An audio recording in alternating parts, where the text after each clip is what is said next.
guys, welcome back to Streamline Builds. Today we're gonna be working on this blue beauty right here.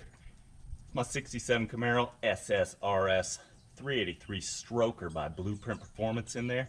She's stroked out and cammed out, ready to go all out. But there's a lot of problems with the suspension. Once I put it together, I've never even done an alignment other than maybe with a tape measure. I don't know, it's been like 4 or 5 years. So I got an entire suspension kit today. We're about to take a look at it. It's going to be changing the bolt pattern, going from those inset, ugly, kind of, you know, they're okay. They're for sale. And we go into these bad boys. So what I did so far is got these 17 by 10 -20 offset Volk Racing. These are T37V. Really cool, just an old school twist on these very popular T37 lightweight forged wheels. I love these the second I saw them. Found this set, had to have them. Didn't know if they were going to fit, and they did not fit. These are 5 on 4.5 or 114.3, which is a very common bolt pattern. So I went ahead and bought a drill guide from Hell's Gate Hot Rod. Took quite a bit of time, you know, like 4 hours to do both axles here in the back. But we re-drilled everything, put larger 1/2-inch studs in. It's good to go. So in the front, let's take a look at what we're doing there. Front, we've got our set here. These are, let's see,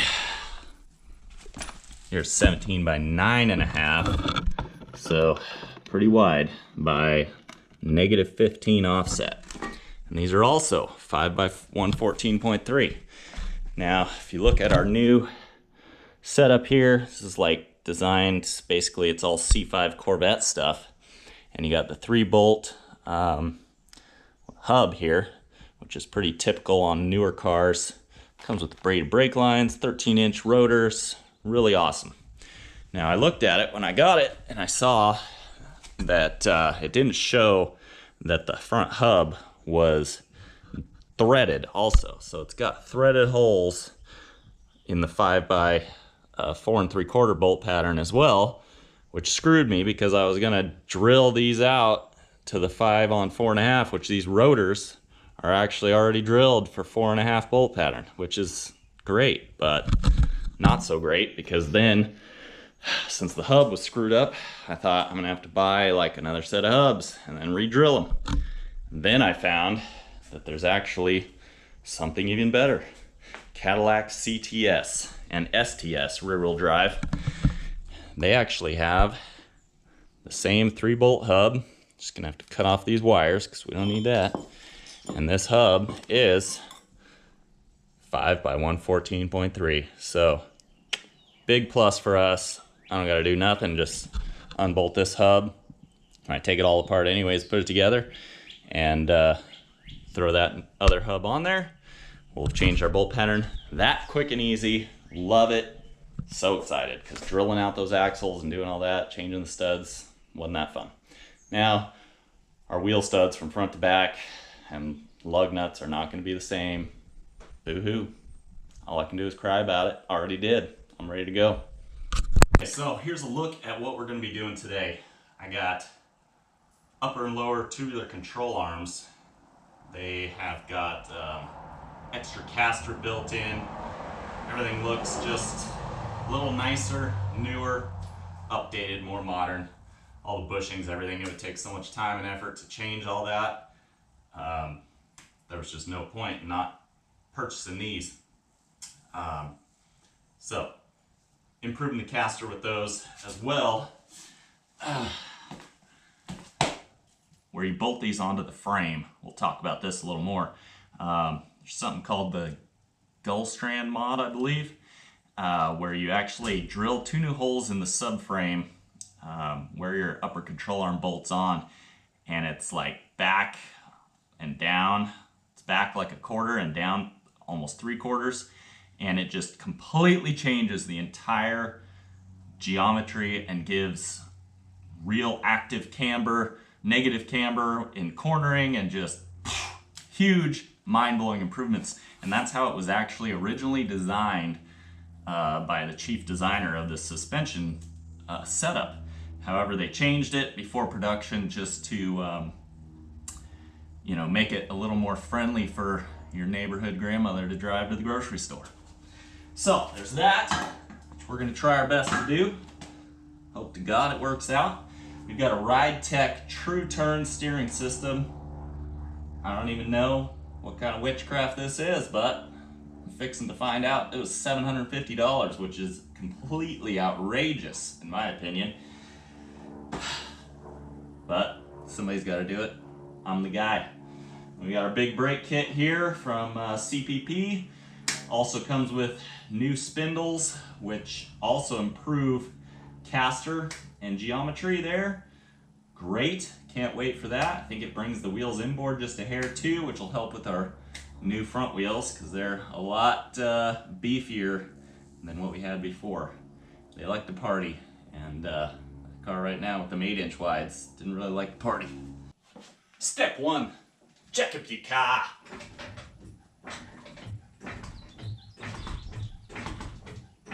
Make sure you're not on the oil pan. We're good. Step 2, don't forget your jack stands, unless you want to be dead. Might be a good way for your family to collect the insurance money. Step 3, take off your rims. Mine happen to be Chinese racing American rims. Or American racing made in China, whichever. For some reason my dust caps are flying off. Imagine that. This disc brake set must have been made in China as well.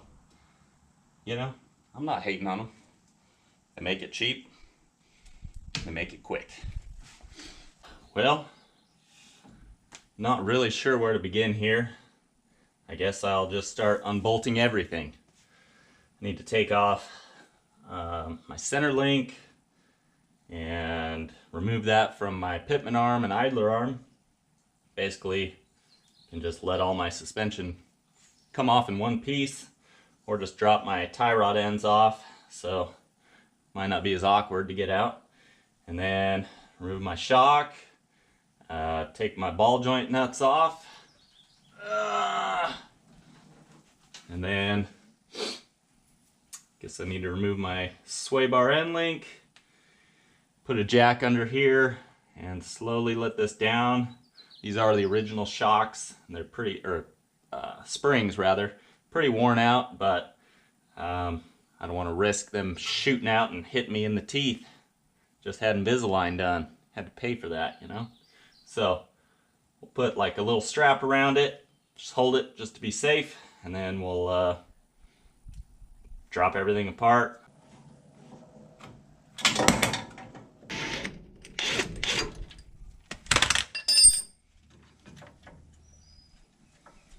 Got our impact with a 7/8 on there and a wobbly socket. Bust that lower ball joint loose.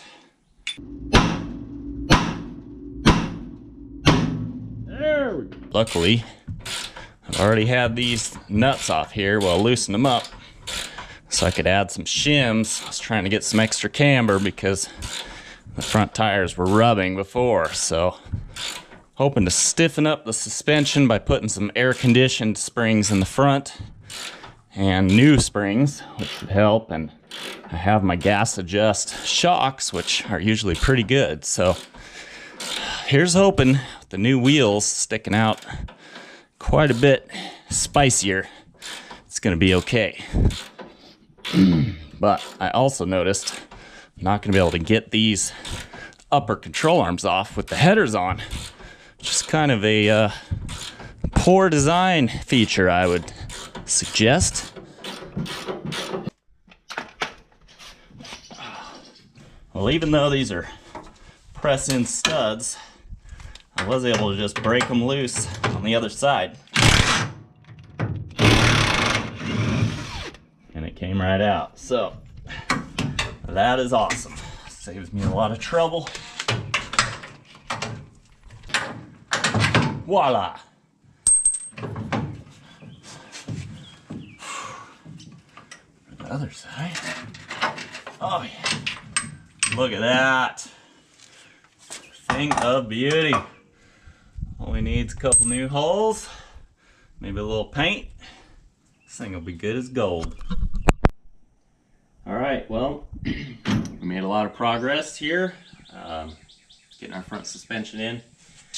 We've got the new lower control arm in. The thing is nice and stiff, just the way you want it. All right, we've got our new spring, which I ordered for air-conditioned vehicle, hoping it's gonna be a little stiffer, firmer of a ride, so the tires won't rub, hopefully. But putting it up to the new spring, or the old springs, they look exactly the same. So maybe they're newer, hopefully they'll be a little better, because the old ones were a little saggy, one side to the other, wasn't quite the same.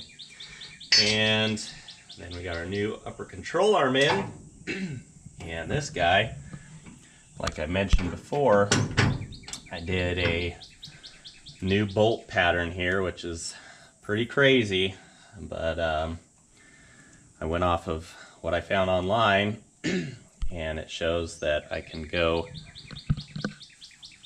in down 7/8 of an inch here and 3/4 of an inch in the back, and you're supposed to go back 1/4 inch also. I went maybe 1/8, just because these control arms have adjustable mounts as well that I can flip over, which can move them back or forward, depending on what caster angle you want. So I just decided to take it down a notch, as I believe our new spindles we're going to be using say they've got improved caster angle as well. So don't know what we're going to end up here with, but hopefully it's going to be something good. Now, we have one issue. I do want to get all this together, at least on one side, get the wheel on. Cannot put it on the ground, unfortunately, because when I was starting on the other side, I'm trying to do everything uniformly, get both sides done together. The driver's side, they gave me 2 passenger side lower control arms. So I figured we could just hurry up and wait. We could just cut to that right now. Did a lot of waiting.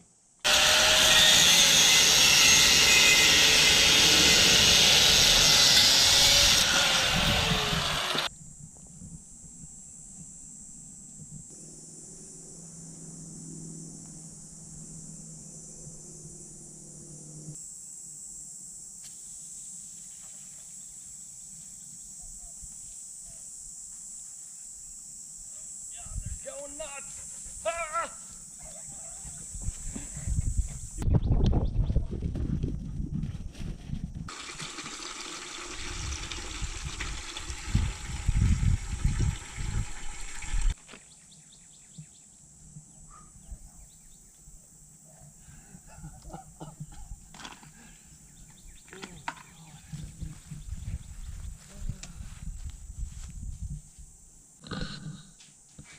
Alright, we're just pulling this hub assembly apart so we can swap out to our smaller bolt pattern.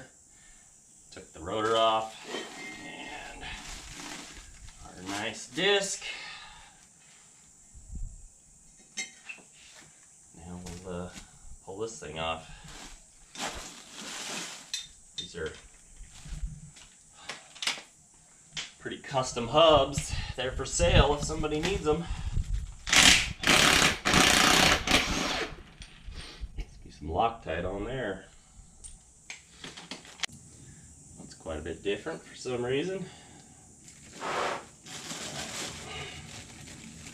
Some kind of a spacer. Better keep that in mind. And hopefully with the new one here, I'll just cut off this wiring loom. Put it in for now, but definitely don't have a need for it.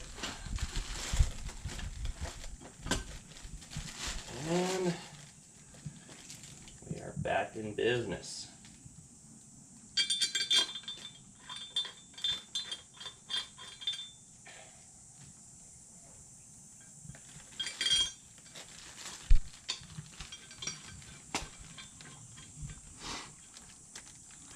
Just has this opening in case you want to have ABS or whatever that is. But we got no use for that where we're going. We'll just cut it off. Doesn't get in the way of our sweet skids. Hopefully that's torqued to the right specification.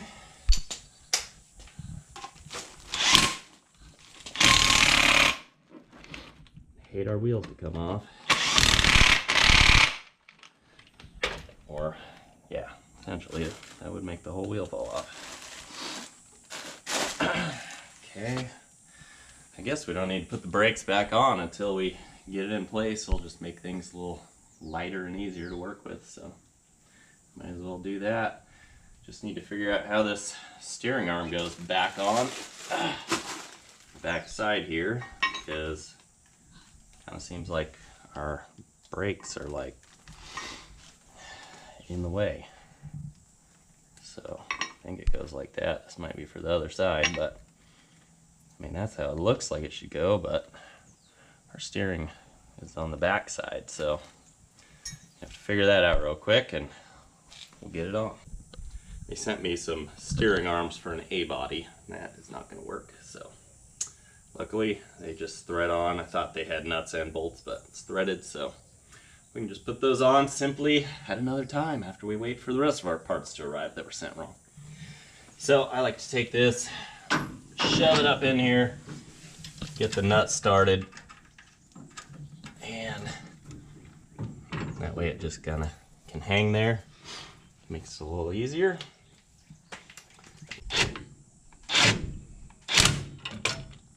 Haven't greased any of that yet. I guess I can wait till it's in.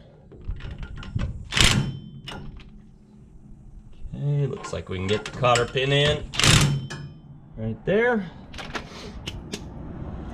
Got a new one right here.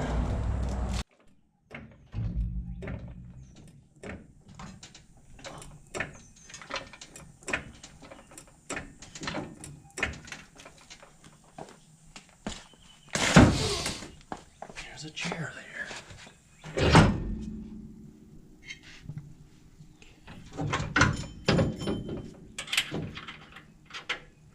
So close.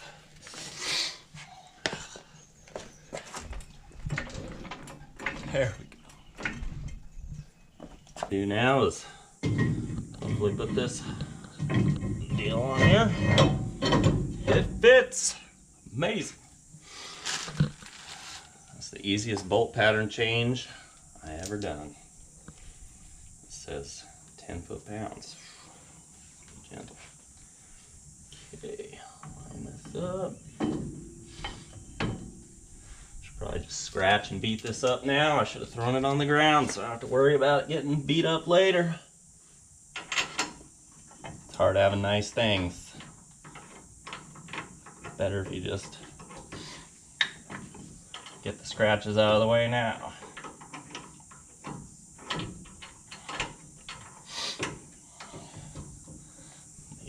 Must be aluminum, so I'm taking my time, try to make sure I don't mess the threads up or anything. Okay. Well, it's kind of a shame we can't put the steering together. Would have been nice to kind of have it all buttoned up right now, but I guess once we get the other lower control arm, we can make sure we have all the steering parts and get everything together at once and call it finished. Definitely be nice. Taking me a little longer to do this than I originally assumed, that's for sure.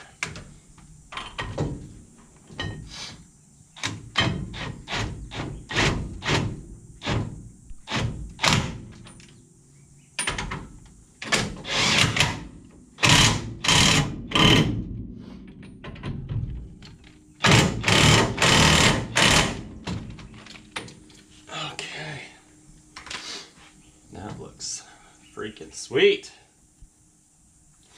I already sold my old brakes, so I never measured them to compare, but see, those are definitely bigger. Let's hope our measly 17-inch wheels are gonna fit on here. Do not know. And hopefully they don't ask us to run a spacer to clear those brakes, because that would not be good either. Looks like we got tons of space, tons of room for activities. We made it. I can almost taste the finish line. This is pretty exciting for me. Basically just gonna test fit this wheel on here because obviously we're not finished. Feels like a sauna out here.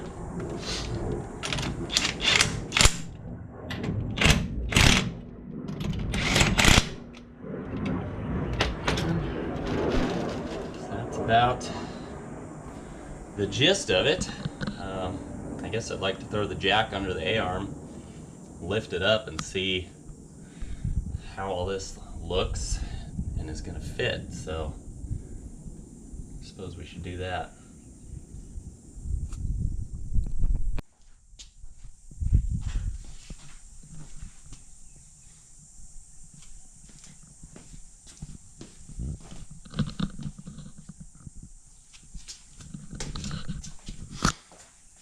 Alright guys, well, I think that's the end of the road today.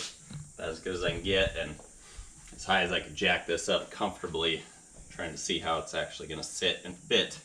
Haven't really done any adjustments with the camber at all or anything, but as far as I can tell right now, I'm pretty blown away and amazed, because the old wheel, like I said, was only 7-inch wide. I thought it was an 8 in the front and 9.5 in the back. I don't know what happened there, but those were only 7s in the front, and this is a 9.5, which is crazy. 2.5-inch wider wheel with a negative offset. And the fact that it actually sits kind of flush and fits is incredible. And I think that's kind of what they're talking about with this suspension. The way the geometry set up is more, makes it more like a modern car, which is so awesome. And I can't wait to get this completely finished and actually drive the thing. And I love the way these awesome wheels fit on this car. As far as I can tell with other people I know who are in the car scene, they have loved the fact that I'm putting these Japanese wheels on an American car and think that it looks great, and I couldn't agree more. I think you know, there's nothing wrong with putting a little modern touch, which seems to be very popular these days, and they have all kinds of wheel options out there, but you know, I just really like the way these look, and I think it's a perfect fit for this car because kind of have a classic feel to them. So thanks so much for watching. If you guys enjoyed this video, please like it, share, and subscribe, and we'll see you next time when hopefully we'll be working on this Scout project and have this thing done on the ground, probably take it for a cruise.